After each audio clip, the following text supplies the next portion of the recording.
Sur recommandation du chef de l'État, du dernier Conseil des ministres, il nous a demandé de pouvoir faire une évaluation de la mise en œuvre de la réforme LMD.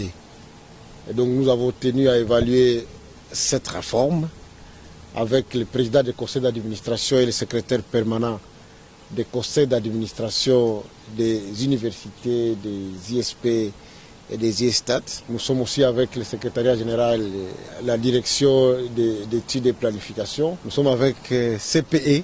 Il y a aussi la mission de pouvoir conduire tous les travaux sur cette réforme. Nous sommes aussi avec le président du comité de suivi des résolutions des États généraux et secrétaire général à la recherche à l'université de Kinshasa.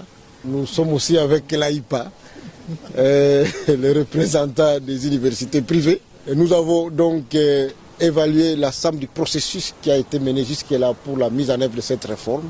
Nous nous sommes félicités qu'à ce stade ici, les plus grandes exigences sur la réforme LMD ont déjà été achevées.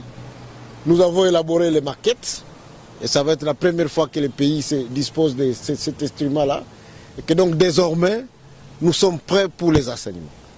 Mais il se peut que pendant le temps, nous avons eu aussi des grandes contraintes, notamment liées au temps, puisque au même moment que nous avons lancé l'année académique, il y a eu la grève des enseignants.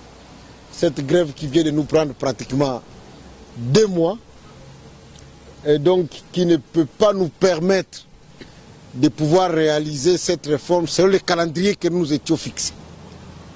Et c'est sur base de cette évaluation-là que nous voulons donner une information capitale aux établissements qui en avaient besoin pour l'instant.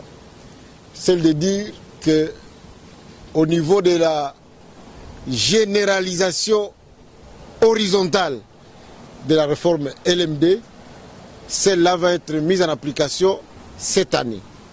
Donc tous les domaines, toutes les filières, toutes les mentions vont basculer dans le système LMD.